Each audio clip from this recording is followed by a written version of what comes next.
What's going on, everybody? It's Q from RetroQ Gaming, and as you probably already know, I am an avid Gears of War fan. I am a huge Gears of War fan. I've played Gears of War since before the launch of the first one.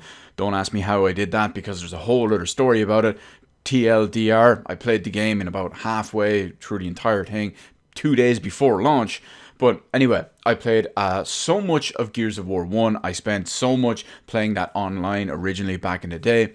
Gears of War 2, Horde mode, that was my jam. I've played so much story mode as well as a ridiculous amount of Horde. Gears of War 3, rinse and repeat with Gears of War 2. Gears of War Judgment, let's try and skip over that one. I played it once, pretty much hated it.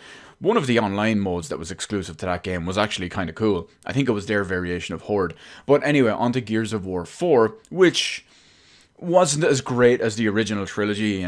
Many people make it out to be an absolutely awful game, but it had a decent campaign. The gameplay was relatively solid, and sure, the story wasn't the greatest, but it was still an overall decent game. Of course, Horde Mode 4.0, or Horde Mode 3.0 actually, in Gears of War 4 was great. It took a little bit of time to get used to, especially how they expanded on it over Gears of War, say, 2 and 3, but there was a big difference in there. However, there is something in Gears of War 4 in relation to Horde Mode. It applied to the other ones too, but we're talking about Horde here. And what kind of was a sign of the times, if you will. Now, these were microtransactions and loot boxes. We'll get to them more in depth, in detail now in a minute, but I just wanted to make you aware that they are there because that is the big focus of this video. Fast forward a few more years and we have Gears of War 5, which is the current one, just released a few weeks ago, and, well, in an effort to combat the massive stigma and massive downturn and negative opinion on microtransactions and more specifically loot boxes, some design choices were made in the process of how you would do things in Horde and Versus and whatnot that I feel, in my opinion anyway, are almost destroying the game. Maybe not destroying the game, but they are significantly, heavily detracting from the experience of the game. Now, you may be wondering how that is, because you're automatically probably thinking, wait a minute, Q, you hate microtransactions, but you also hate the option in Gears 5 to get them for free. No, that's not the case here. I'm all for Gears of War 5 and how they give you the ability to not lock specific things, like, say, new characters and whatnot, behind a paywall. But you need to strike a balance. However, this balance does not exist in Gears of War 5, and it's heavily skewed in one way. And it feels like the reward you're getting is absolutely minuscule. Now, let me go into more detail about that, comparing Gears of War 4, which I have put hundreds, if not thousands of hours into Horde mode, to the point where I've got my wings, for those of you out there who know anything about the ranking system, that's about 1200 levels of Gears of War. And then let's compare it to Gears of War 5 and the Horde mode in there, and why I believe that the Gears of War 4 mode, while of course wasn't perfect because it did encourage microtransactions and real world money, was still a much better system. Now remember, I say a much better system because it didn't 100% require you to spend any money, but the balance was a lot, significantly better. So let's take a look at it anyway. Gears of War 4. In Horde mode, you had your skill cards and whatnot. There was also cosmetics and other stuff too, but for the purposes of this, we're comparing Horde mode skill cards from Gears of War 4 to Horde mode skill cards from Gears of War 5. Now, in Gears of War 4, you had the loot boxes essentially. These could be bought with in-game currency. This currency could 100% be bought in-game, earned in-game with no monetary investment, and you would just earn it by playing the game and playing these modes.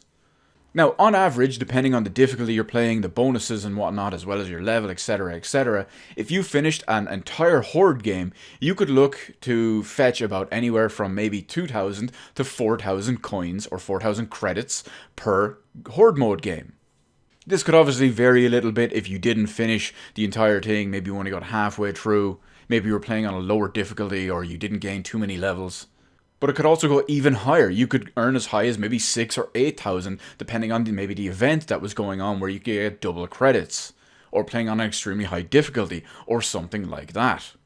So you would use these credits. Let's just say, for argument's sake, you earn 3,000 credits per game. Let's say you use those credits and you buy these boxes. These are loot boxes essentially, which can be bought with real world money, but can also be bought using these credits.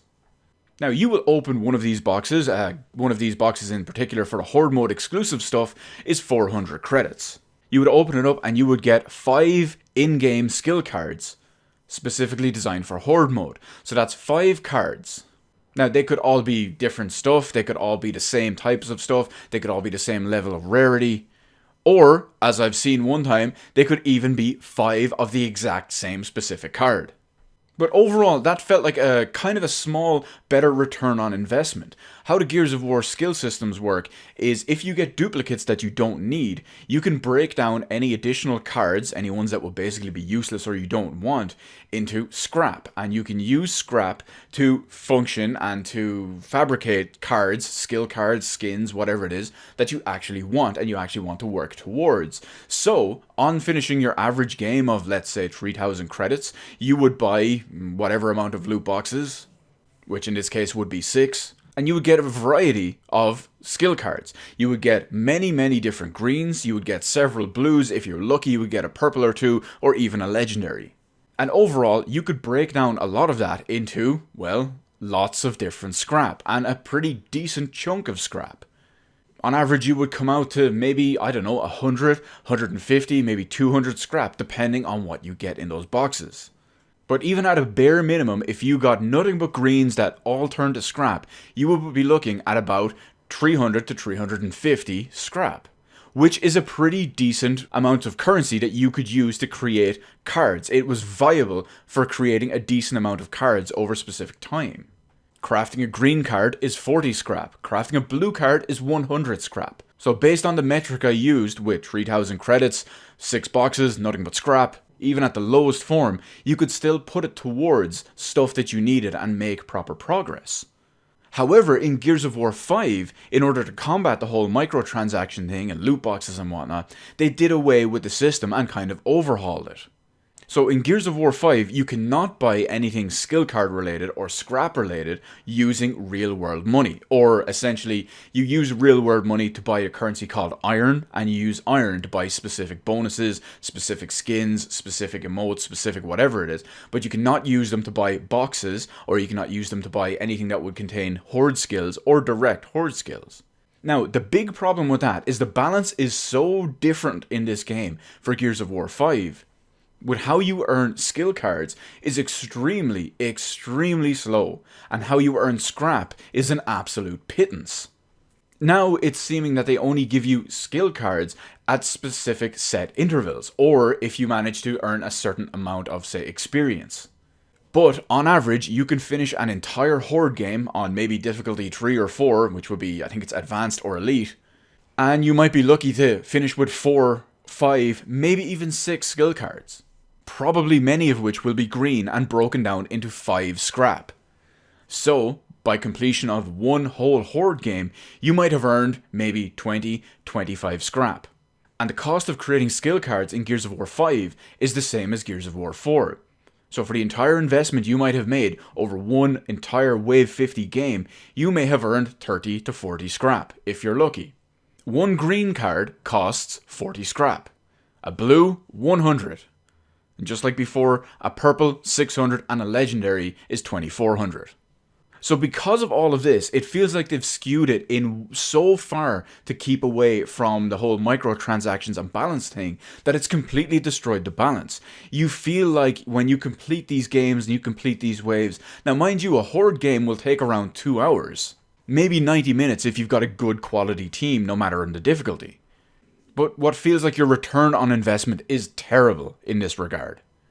Spend 2 hours in Gears of War 4 to earn Horde mode credits and whatnot, and you get a serious amount of cards and or scrap in return. Spend the same amount of time in Gears of War 5, get an absolute pittance in return. And that's not even talking about the whole situation with Horde mode in Gears 5. It's extremely dumbed down compared to Gears 4. It's so much more basic. But that is a whole other conversation for a different video. Anyway, what do you think about the whole situation? Have you played Gears 4? Have you played Gears 5? Have you compared the Horde modes in both? Do you think they've gone too far in one direction with the microtransactions or avoiding the microtransactions? and the loot boxes for the skill cards and whatnot. And what do you think is the reward versus investment time? Is it on par? Are you happy with it? Do you think it's worse in one way or worse in the other way? What's the deal? Let me know all that good stuff in the comments section below. Hit the appropriate button to let me know how I did on the video, and while you're at it, why not head on over and hit the subscribe button and even ring the little notification bell. Granted, getting a notification from YouTube in current year about a new video upload or live stream or whatever is a whole other story. But hey, at least you can say you tried, am I right? As always, thank you so much for watching. I'll see you in the rest of the videos in my channel.